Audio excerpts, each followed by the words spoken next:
안녕하세요. 강서대학교 이상철 교수입니다. 이번 시간에는 우리 텍스트 마이닝 중에서 우리 시멘틱 네트워크 어널리시스, 의미 연결망 분석이라고 얘기도 하고요. 우리 동시 발생 빈도 분석 이렇게 얘기도 합니다. 자, 이 분석 기법에 대해서 한번 배워보도록 하겠습니다. 자, 시멘틱 네트워크 어널리시스가 어떤 개념이고 여기서 중요한 단어들이 뭐가 있는지 이런 것들을 좀 공부해 보도록 하겠습니다. 우리 시멘틱 어널리시스, 의미 연결망 분석은 가장 중요한 단어가 어떤 단어인지를 우리가 파악을 해내는 겁니다. 그러면 중요한 단어다라는 거는 뭐냐면 단어들 간의 연결이 가장 많은 단어가 중요한 단어겠죠. 그걸 우리가 센츄럴리티라고 우리가 표현을 쓰는데, 그 센츄럴리티를 하기 위해서는 문서하고 단어들 간의 관계에 있어서 우리가 동시 발생 빈도라는 거를 우리가 먼저 계산을 해서 이걸 이용해서 우리가 사용을 하게 됩니다.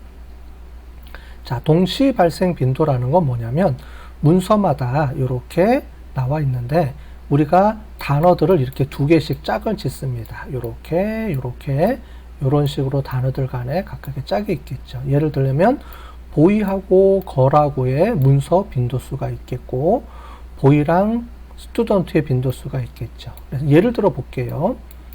두 개씩 이제 모든 단어들을 이렇게 두 개씩 짝을 짓게 되는데, 이러한 매트릭스를 그려서 짝을 짓게 되면 이렇게 우리가 표시를 합니다.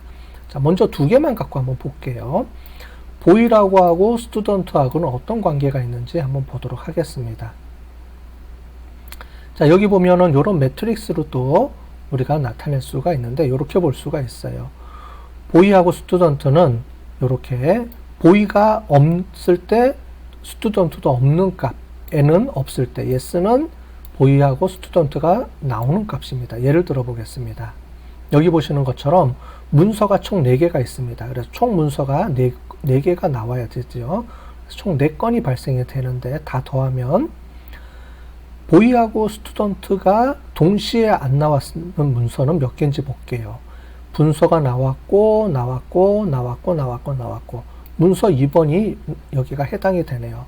문서 2번은 보시면 문서 2는 보이도 없고 스튜던트도 없습니다. 그래서 동시에 안 나타나는 문서가 한 건이 있고요. 전체 4건 중에 보이는 없지만 스튜던트는 나와 있는 문서가 한 건 있네요. 요거네요. 그죠?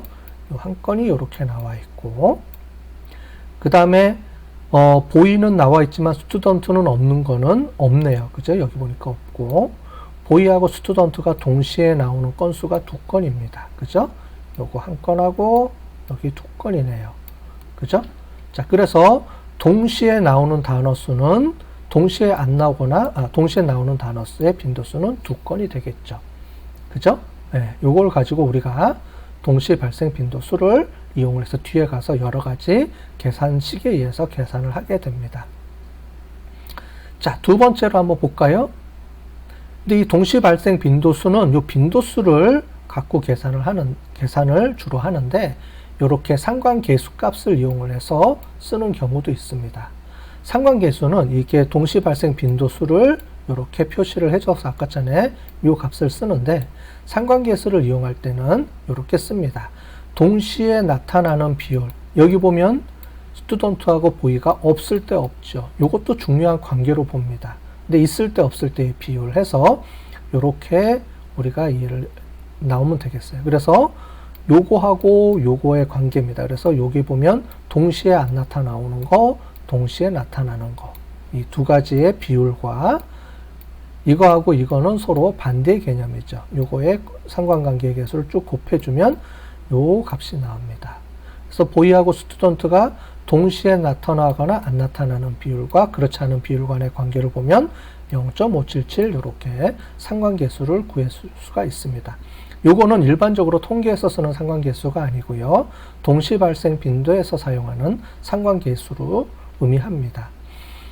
근데 주로 이런 상관계수를 이용해서 쓸 때도 있고, 요 동시 발생 빈도라 그래서 빈도 말 그대로 동시에 나타나는 요 숫자 있죠? 요 수를 갖고 나타내 주기도 하는데, 보통은 동시 발생 빈도를 가지고 우리가 많이 사용을 합니다. 그래서 의미 연결만 분석에서는 실제로 빈도수를 가지고 하게 되고, 뒤에서 우리가 분석할 때도 빈도수를 가지고 분석에 실제로 실습을 해볼 거예요. 네, 상관계수를 이용하는 방법도 있다라고 이해를 하시면 될 것 같습니다.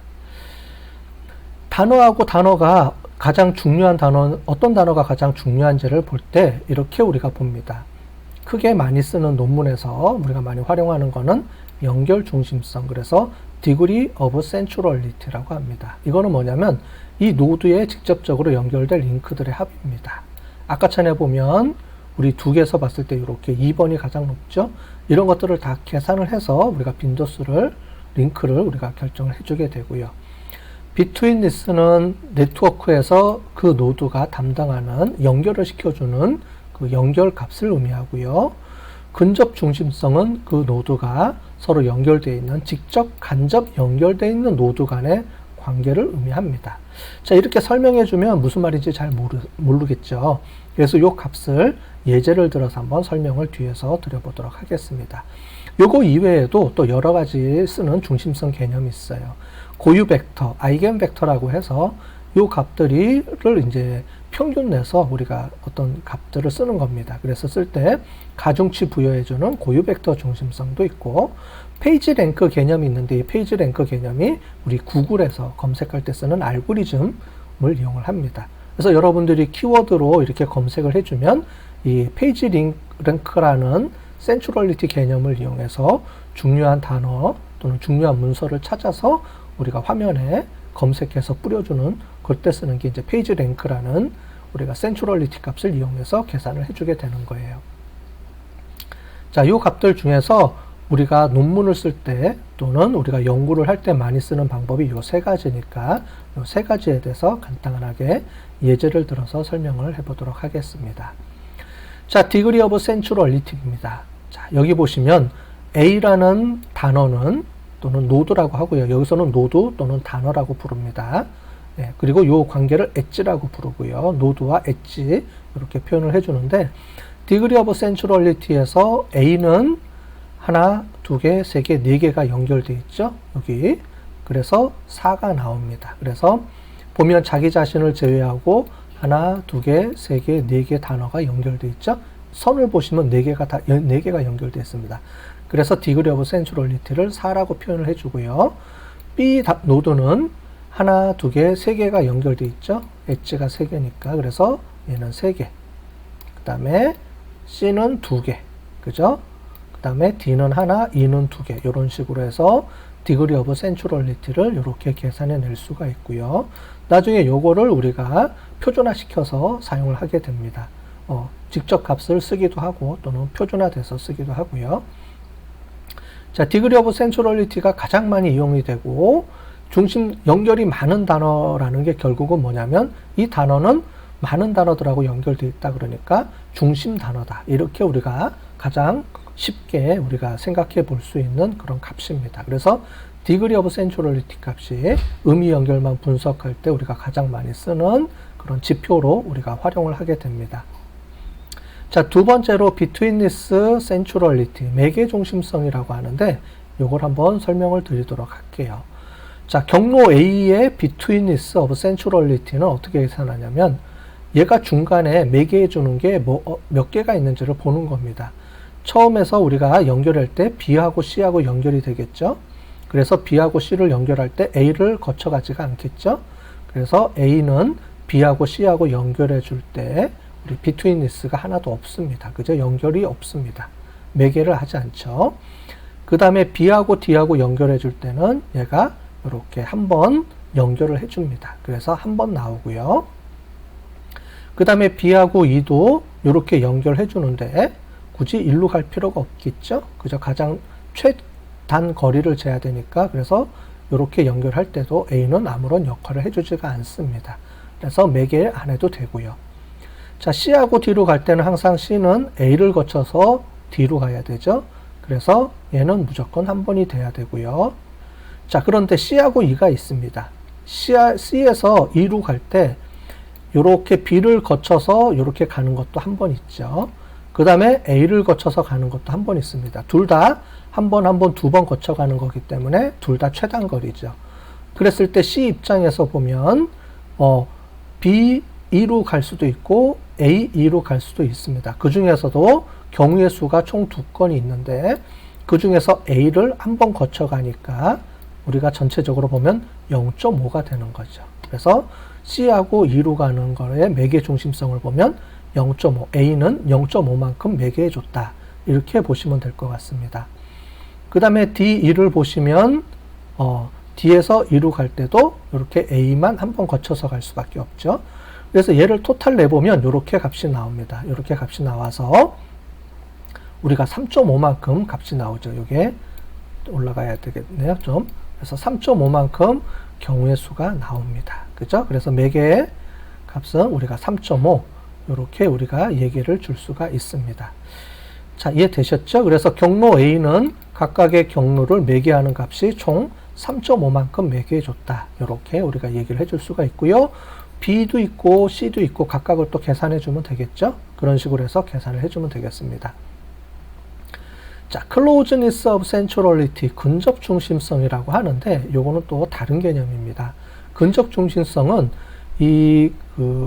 어떻게 연결되는지 한번 예를 들어 볼게요.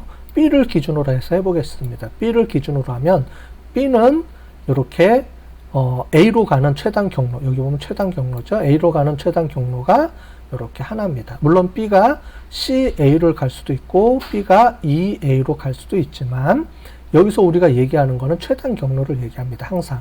그래서 B는 A로 갈 때 무조건 한 번 거쳐서 가면 됩니다. 이렇게 한 번. 그래서 1이 되고요.